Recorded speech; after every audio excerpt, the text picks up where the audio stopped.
Click the link to join the channel here over at SubScribe, now over at Odyssey. So Sweet Baby Gamers, and this is, they're talking to Black Girl Gamers, two totally useless companies that they get between the games and the consumers, like a political commissar in Bolshevik Russia, and they don't need to. They don't need to exist at all. These are just companies that they're congratulations to them for grifting money off of the game companies.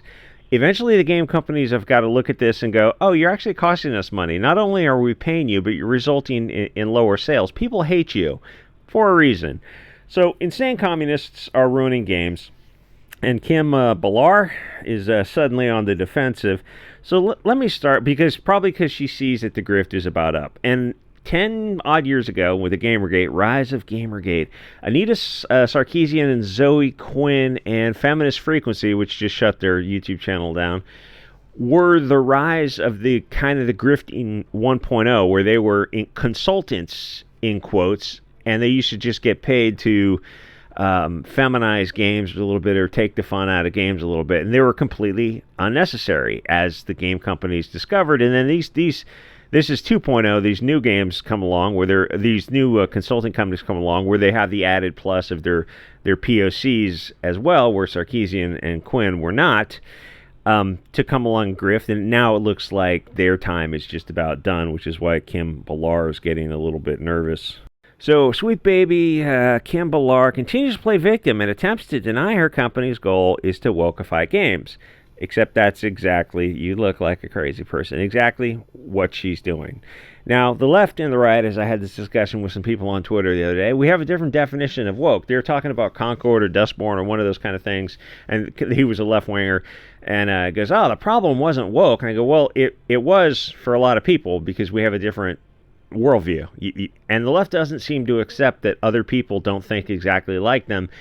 In fact, it makes them angry, and if they have the opportunity, ultimately they'll just resort to violence because they don't know how to express themselves. It's kind of the participation trophy generation. So let me start with gaming companies don't need SJW companies like Sweet Baby or Black Girl Gamers because they ruin the games and they cost the company lost sales, and now it's also costing reputational harm to these companies because all this stuff is public. Sweet Baby detected, those guys on Twitter were tracking this stuff down and saying, hey, you're so proud to work on this game. Well, let's inform people that you worked on this game. And what's their counter argument? Oh, no, keep it secret. Well, why exactly would you want to keep it secret? You're wokeifying these games, or you're doing whatever your diversity inclusion stuff to these games. Like, shouldn't you be proud of that? And like, yeah, we're totally proud of making everything, POC and BLT types of stuff. So here's the thing. Both companies are run by pox females,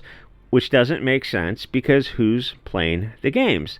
Men are playing the games let me correct myself.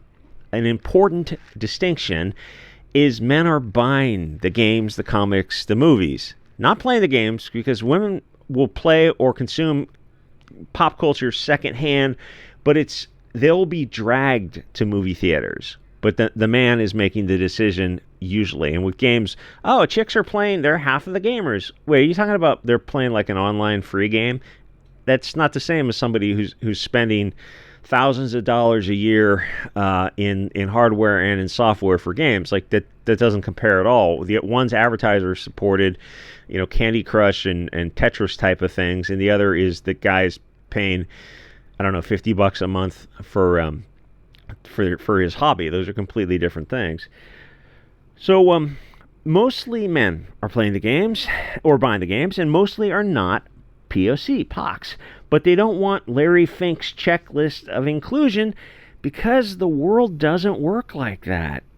Get stuffed, Kim Belair, she, her. Gamers don't, maybe I should just do a video like this just for Odyssey and Rumble, because to really to express myself is a challenge to do on YouTube. Every day it just gets worse and worse as you see channels get nuked left and right. Laura Chan and Tenet Media, I'll do that a little bit later. So gamers don't like woke pox women, and they don't want anything to do with them or have them in games. And obviously the feeling is mutual. we don't like each other because we're fundamentally different tribes, down to the DNA and up to the worldview. It's like everything is downstream from that core structure. So why exactly are these companies trying to force us together? We have interests adverse to each other, and that's kind of going a little bit deep. But the shallow version is, oh, you look at these people, you seem to have a problem with misandry and anti-whiteism, and you're anti-nation, you're anti-Christian. We're some of us are pro those things, or some of us are just neutral on those things, but it's a negative to us, your worldviews that you're expressing, and then you're bringing them out in the games.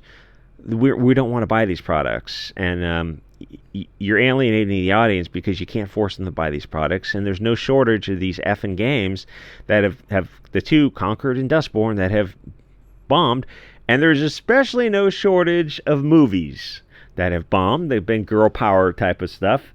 Like in the past year, Borderlands, Madam Web, what's the other one? Madam Web, The Marvels, and then there was a Batgirl movie that Warner Brothers made that they made the effing movie, and they go, oh, this is so bad it will cause reputational harm to DC Warner Brothers, so we have to like eat the movie, eat the $150 million, and just move on, because it'll hurt the company. It's that bad.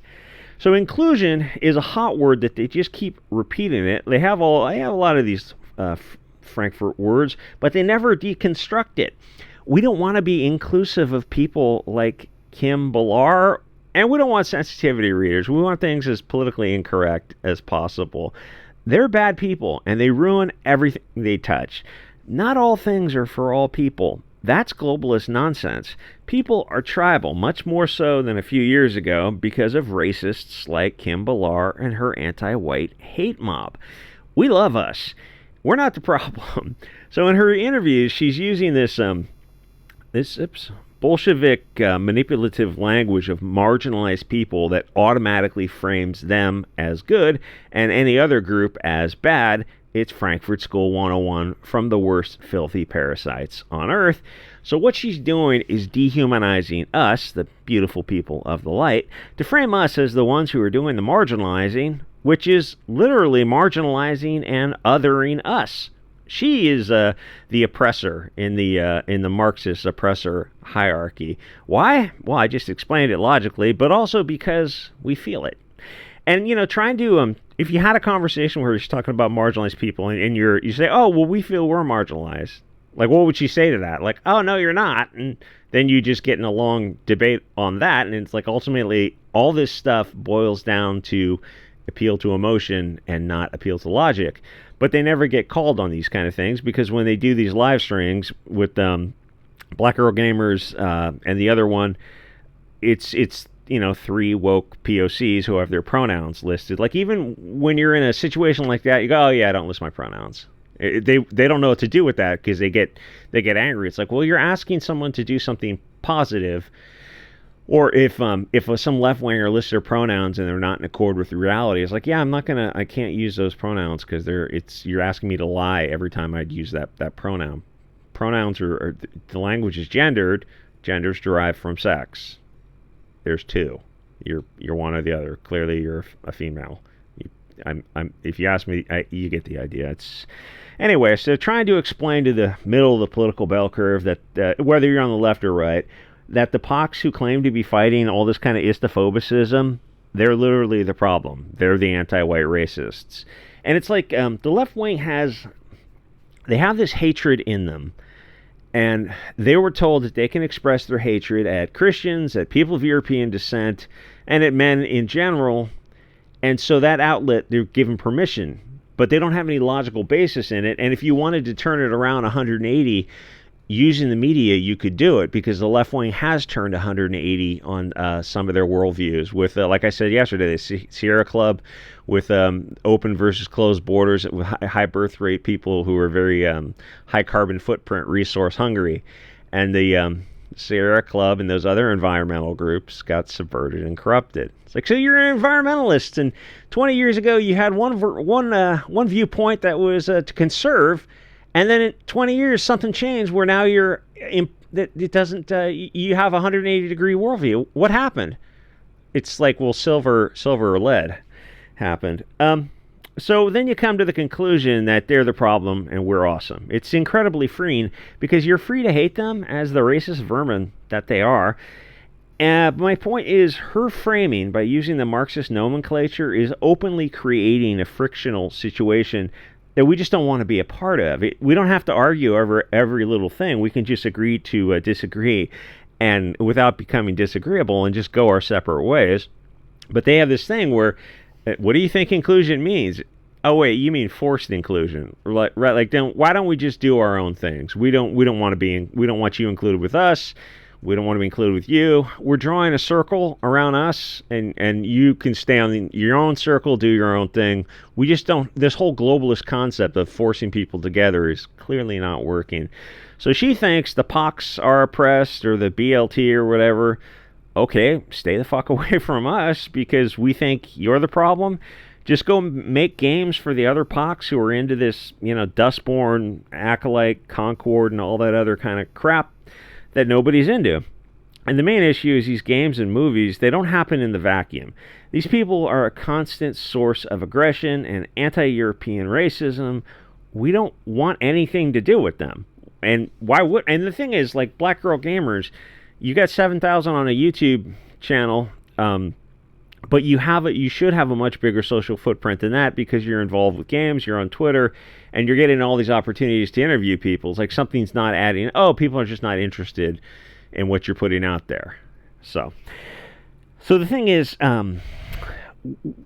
why would we want to have anything to do with these kind of people? What are they bringing to the table except for their bizarro communist hatred for normalcy? We don't want BLT characters or flags or even too much diversity. I mean, myself, I would do away with all of it if I'm just being honest. Or, you know what I would do if you have to have diversity? Make the non-Euro characters the antagonists, just to kind of switch things up. And I think that would be a better balance.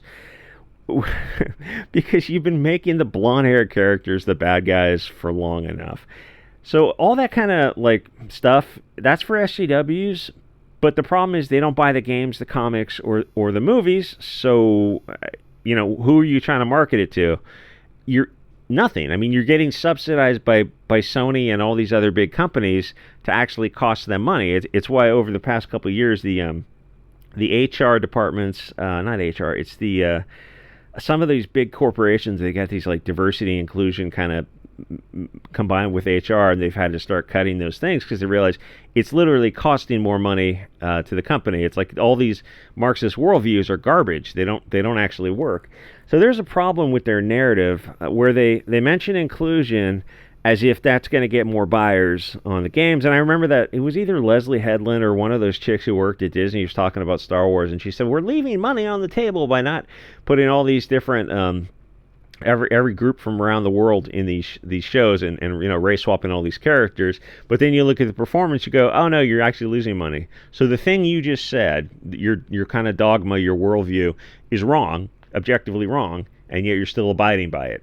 So there's something else going on beneath the surface, and it's a religion. It's none of this is economic. They will if you think Concord, Dustborn, Acolyte, all this kind of crap, the Marvels, Madam Web, if you think that's teaching them a lesson, absolutely not. They will run the companies into bankruptcy before they admit they're wrong. I know how crazy that sounds until you stop and look at the history of things that they have produced that have cost them money. It doesn't make sense. Either they're crazy people or they have an ideology that you haven't taken into the equation yet. It's globalism. It's their belief system, just as serious as Jim Jones was, whatever he believed in.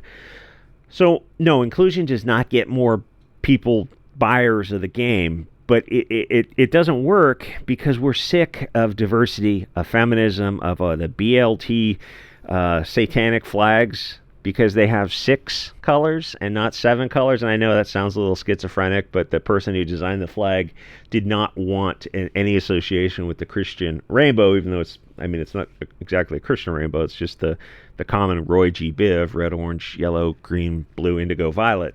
So they got rid of one of the colors to make it 6. and not 7. The sinister, the left hand versus the right hand path. And that does sound schizophrenic now that I say it aloud. Whatever. So her globalist anti-white framework, we have the pronouns and the oppressor-oppressed worldview. We have a totally different reality than they have. We mostly live in objective reality, and they live in La La Land. But if you want to play their game, you just seriously look at them and go, oh, no, we identify as oppressed and marginalized, and you're the oppressor. And you just, you go down that pathway, and if you can keep a straight face, it's freaking awesome. These toxic left-wing Marxist ideas don't get normal nationalist, tribalist people interested, which is what most people are, even if they don't feel comfortable using that word nationalist, because these globalist parasites have kind of tried to taint it.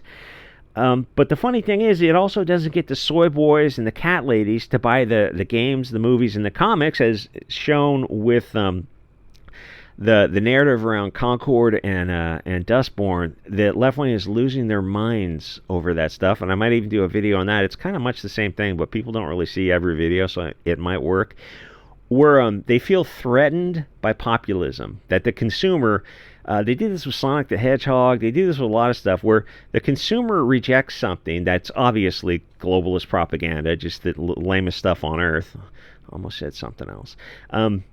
And they get terrified by that. And they go, we need to... Well, that's the next video. But they're talking about, we need to get rid of these bigots in the game industry. It's like, you're talking about the customer? You want to get rid of the customer? So you out of your effing mind? Good luck with that. What are you talking about? You make games for left-wing people, and then you get upset when left-wing people don't buy. Who's that gay guy who made the movie Bros? Eichenwald or something? Okay, so you made a very left-wing, very BLT movie. Like, it's only marketed for... You've got the same sex people together. So the only people who are going to watch that are going to be in that community. That's just a bridge too far for people to watch. And then you got mad at Middle America for not watching your coastal elite,